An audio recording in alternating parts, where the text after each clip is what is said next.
Assalamualaikum warahmatullahi wabarakatuh. Pada kesempatan kali ini, kami dari kelompok 7 ingin mempresentasikan hasil dari diskusi kami tentang fikih munakahat. Sebelumnya, kami beranggotakan 6 orang. Yang pertama, saya Muhammad Taufik Nur Iksan. Yang kedua, Nisa Nur Alfi. Yang ketiga, Oktavia Anggun. Yang keempat, Muhammad Yuda. Yang kelima, Punggi Ferdian. Dan yang terakhir, Rahmat Ardiansyah Akmal. Dan langsung saja kita menuju ke pembahasan. Yang pertama, landasan hukum. Arti pernikahan dalam Islam, yaitu di mana bercampurnya dua orang pria dan wanita yang bukan mahram dalam ikatan akad atau perjanjian untuk kemudian diperbolehkan melakukan hubungan seksual. Dasar hukum pernikahan dalam Islam yaitu ada Al-Quran dan hadis. Dan berikut penjelasannya. Yang pertama, Al-Quran Surat An-Nisa ayat 1. Artinya, hai sekalian manusia, bertakwalah kepada Tuhanmu yang telah menciptakan kamu dari seorang diri dan daripadanya Allah menciptakan istrinya. Dan daripada keduanya Allah memperkembangbiakkan laki-laki dan perempuan yang banyak. Dan bertakwalah kepada Allah yang dengan mempergunakan namanya kamu saling meminta satu sama lain dan peliharalah hubungan silaturahmi. Sesungguhnya Allah selalu menjaga dan mengawasi kamu. Dan yang kedua ada Al-Quran Surat An-Nur ayat 32. Artinya, dan kawinkanlah orang-orang yang sendiri di antara kamu, orang-orang yang layak berkawan dari hamba-hamba sahayamu yang lelaki dan hamba-hamba sahayamu yang perempuan. Jika mereka miskin, Allah akan memampukan mereka dengan karunia-Nya. Dan Allah maha luas pemberiannya, lagi maha mengetahui. Dan yang ketiga ada Al-Quran Surat Ar-Rum ayat 21. Artinya, dan di antara tanda-tanda kekuasaannya, ialah dia menciptakan untukmu istri-istri dari jenismu sendiri, supaya kamu cenderung dan merasa tentram kepadanya dan jadikannya di antaramu rasa kasih dan sayang. Sesungguhnya pada yang demikian itu benar-benar terdapat tanda-tanda bagi kaum yang berfikir. Dan yang keempat ada Al-Quran Surat An-Nahl ayat 72. Artinya, Allah menjadikan bagi kamu istri-istri dari jenis kamu sendiri dan menjadikan bagimu dari istri-istri kamu itu anak-anak dan cucu-cucu dan memberimu rezeki dari yang baik-baik. Maka mengapakah mereka beriman kepada yang batil dan mengingkari nikmat Allah? Dan yang selanjutnya ada hadis yang menjadi dasar hukum pernikahan. Yang pertama, wanita dinikahi karena 4 perkara, yaitu karena hartanya, keturunannya, kecantikannya, dan karena agamanya.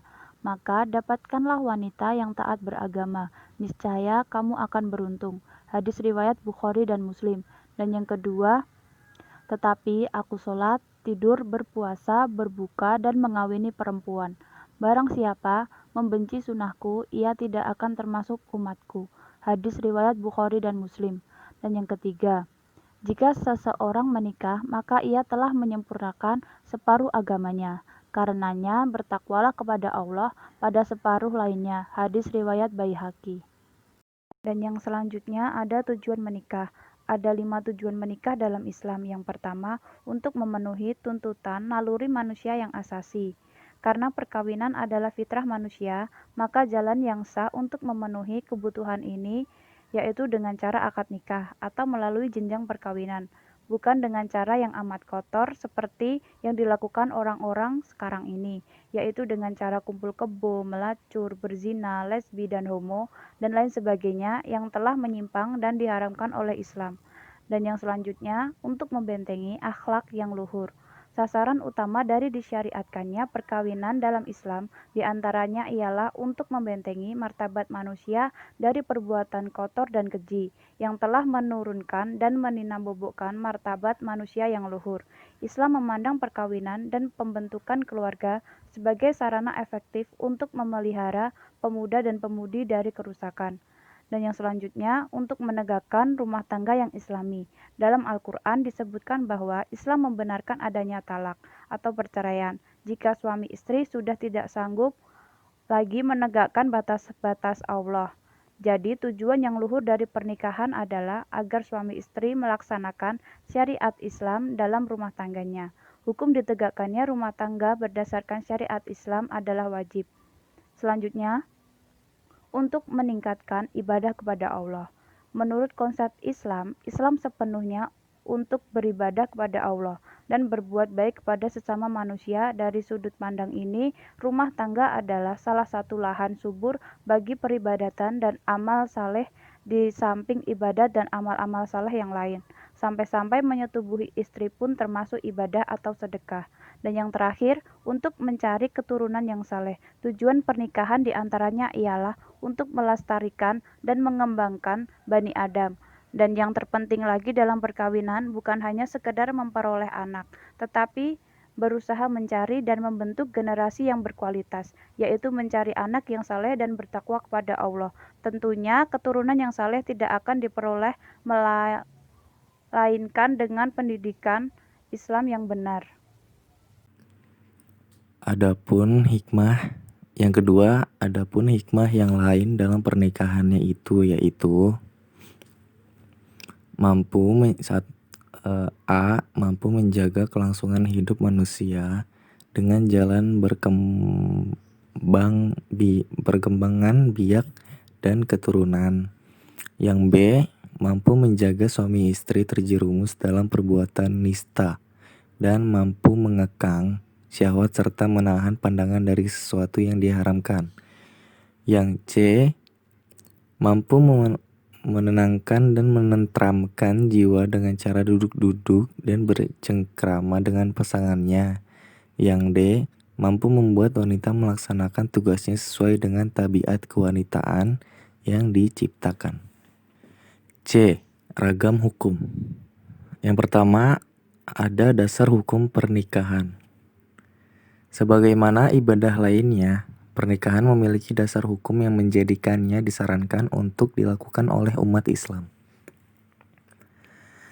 Adapun dasar hukum pernikahan berdasarkan Al-Quran dan hadis adalah sebagai berikut. Hai sekalian manusia, bertakwalah kepada Tuhanmu yang telah menciptakan kamu dari seorang diri. Dan daripadanya Allah menciptakan istrinya, dan daripada keduanya Allah memperkembangbiakkan laki-laki dan perempuan yang banyak. Dan bertakwalah kepada Allah yang dengan mempergunakan namanya, kamu saling meminta satu sama lain, dan peliharalah hubungan silaturahim. Sesungguhnya Allah selalu menjaga dan mengawasi kamu. Quran Surat An-Nisa ayat 1. Dan surat lainnya. Yang kedua ada hukum pernikahan. Dalam agama Islam, pernikahan memiliki hukum yang disesuaikan dengan kondisi atau situasi orang yang akan menikah. Berikut hukum pernikahan menurut Islam. A. Wajib jika orang tersebut memiliki kemampuan untuk menikah, dan jika tidak menikah ia bisa tergelincir perbuatan zina. Yang B. Sunnah, berlaku bagi seseorang yang memiliki kemampuan untuk menikah, namun jika tidak menikah ia tidak akan tergelincir perbuatan zina. Yang C. Ada makruh, jika ia memiliki kemampuan untuk menikah dan mampu menahan diri dari zina, tapi ia tidak memiliki keinginan yang kuat untuk menikah. Ditakutkan akan menimbulkan mudarat, salah satunya akan menelantarkan istri dan anaknya. Terus ada mubah, jika seseorang hanya menikah meskipun ia memiliki kemampuan untuk menikah dan mampu menghindarkan diri dari zina, ia hanya menikah untuk kesenangan semata. Dan yang terakhir ada haram, jika seseorang tidak memiliki kemampuan untuk menikah dan dikhawatirkan jika menikah ia akan menelantarkan istrinya atau tidak dapat memenuhi kewajiban suami terhadap istri, dan sebaliknya istri tidak dapat memenuhi kewajiban istri terhadap suaminya. Pernikahan juga haram hukumnya apabila menikahi mahram atau pernikahan saudara. Kemudian D. Ada rukun dan syarat nikah. Rukun pernikahan. Rukun adalah suatu yang harus ada untuk menentukan sah atau tidaknya suatu pekerjaan ibadah. Namun suatu itu termasuk dalam rangkaian pekerjaan tersebut. Adapun rukun dalam sebuah pernikahan, jumhur ulama sepakat ada 4, yaitu yang pertama, adanya calon suami dan istri yang akan melakukan pernikahan. Syaratnya laki-laki dan perempuan yang melaksanakan pernikahan harus sama-sama beragama Islam. Yang kedua, keduanya harus jelas identitasnya. Yang ketiga, kedua belah pihak setuju untuk menikah dan juga setuju dengan pihak yang mengawininya. Kemudian rukun yang kedua, adanya wali dari pihak calon pengantin wanita. Syaratnya untuk menjadi wali yaitu orang merdeka, bukan budak. Yang kedua, laki-laki, bukan perempuan. Yang ketiga, telah dewasa dan berakal sehat. Dan yang keempat, tidak sedang melakukan ihram untuk haji atau umroh. Kemudian rukun yang ketiga, yaitu adanya 2 orang saksi. Kemudian yang keempat, yaitu sighot akad nikah. Sighot akad nikah yaitu ijab dan qabul yang diucapkan oleh wali atau wakilnya dari pihak wanita dan dijawab oleh calon pengantin lelaki. Dalam hukum Islam, akad pernikahan itu bukanlah sekedar perjanjian yang bersifat keperdataan. Kemudian yang kedua ada syarat nikah. Syarat adalah suatu yang mesti ada yang menentukan sah atau tidaknya suatu pekerjaan ibadah. Tetapi suatu itu termasuk dalam rangkaian pekerjaan tersebut. Adapun syarat sah dalam pernikahan sebagai berikut. Yang pertama, calon suami. Kemudian yang kedua, calon istri. Kemudian yang ketiga, wali. Dan yang keempat, ijab qabul. Ijab adalah sesuatu yang diucapkan oleh wali, sedangkan qabul ialah sesuatu yang diucapkan oleh mempelai pria atau wakilnya disaksikan oleh kedua orang saksi. Kemudian yang kelima, mahar. Mahar adalah pemberian dari calon mempelai pria kepada calon mempelai wanita, baik dalam bentuk barang atau jasa yang tidak bertentangan dengan hukum Islam. Ya, selanjutnya ada khitbah. Pengertian khitbah. Kata peminangan berasal dari kata pinang atau meminang dalam bentuk kata kerja. Meminang sinonimnya adalah melamar, yang dalam bahasa Arab disebut khitbah. Menurut etimologi, meminang atau melamar artinya meminta wanita untuk dijadikan istri. Kata khitbah dalam terminologi Arab memiliki akar kata yang sama dengan al-khitbah dan al-khatbah. Kata al-khattab berarti pembicaraan. Apabila dikatakan takhattabah, maksudnya 2 orang yang sedang berbincang-bincang. Jika dikatakan hattabahu fi'il amar, artinya ia memperbincangkan sesuatu persoalan pada seseorang. Jika khitbah atau pembicaraan ini berhubungan dengan ihwal perempuan, maka makna yang pertama kali ditangkap adalah pembicaraan yang berhubungan dengan persoalan pernikahannya. Peminangan merupakan pendahuluan perkawinan yang disyariatkan sebelum ada ikatan suami istri dan dengan tujuan agar waktu yang memasuki perkawinan didasarkan kepada penelitian dan pengetahuan serta kesadaran masing-masing kedua belah pihak. Yang selanjutnya ada syarat-syarat khitbah. Meminang dimaksudkan untuk mendapatkan atau memperoleh calon istri yang ideal atau memenuhi syarat menurut syariat Islam. Kalau menurut Haji Muhammad Anwar, untuk memiliki calon istri itu harus memenuhi 4 persyaratan. Yang pertama, kosong dari perkawinan atau iddah laki-laki lain. Yang kedua, ditentukannya wanitanya. Yang ketiga, tidak ada hubungan mahram antara calon suami dengan calon istrinya, baik mahram senasab maupun mahram susunan sesusunan dan tidak ada hubungan kemertuaan atau bekasnya sebagaimana yang akan diterangkan nantinya. Yang keempat, wanitanya beragama Islam atau kafir kitabi yang asli, bukan kafir wasani atau penyembah berhala atau ateis atau tidak beragama sama sekali, kecuali kalau wanita kafir itu diislamkan terlebih dahulu boleh dikawini. Terus selanjutnya ada landasan hukum khitbah. Memang di dalam Al-Quran dan dalam banyak hadis Nabi yang membicarakan hal peminangan tersebut, namun tidak ditemukan secara jelas dan terarah adanya perintah atau larangan melakukan peminangan sebagaimana perintah untuk mengadakan perkawinan dengan kalimat yang jelas yang baik dalam Al-Quran maupun dalam hadis. Oleh sebab itu, di dalam menetapkan hukum tidak terdapat pendapat ulama yang mewajibkan dalam arti hukumnya adalah mubah. Namun Ibnu Rushdi dalam Bidayat al-Mujtahid yang menukilkan pendapat Daud al-Zahiri yang mengatakan hukumnya adalah wajib.